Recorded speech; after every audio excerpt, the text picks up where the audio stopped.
si mama. What about kita mismo as parents? Di ba ko parents sa deaf, no? But as you parents for the deaf, times Karon nga elementary pa lang daan, kabalo na mo gamit og marijuana. See? Nya, guyoron pa sa dito. Those are facts, reality in life.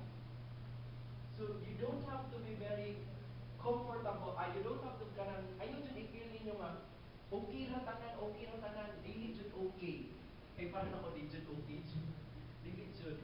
Do not feel nga kanang safe ang imong bata. Feel yun nga, wala ka, inahan ka ba nga magkulbaan jud ka? Na, inahan jud ka. No, saan ako sa dito, no? Atuon jud to na ako, Pete. Ano ba? Atuon jud ka mo. Tanawin mo kay tabo. Kung sa activity sa school, you have to be there. Okay? Nakatawa sila kay Marag. Nakarelate sila.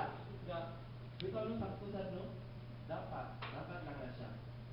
Any questions? Ko para ninyo. Kani pasalamat ako sa inyong cooperation sa atuang lungsod.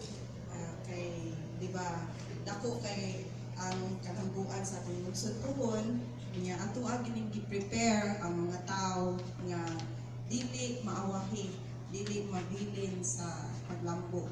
Ibali apil mo nya mao na nga amo ang gi-educate ang ato ang tanang sectors, kabataan, women, PWD, even the senior citizens. Ato ana silang fisher folks, ato ang giandaman para iniglambo dili pud mo makuratan. Kanya pasalamat ako ang yung termi ni ipaabot kaninyo mga apil sa PWD. Si Ma'am Cora Zanglarin na siya yun pirmi ang grabe yun kay nga kaaktibo na muhimog mga programa nga mga tubang nga to dili mauwaw mga tubang sa gawas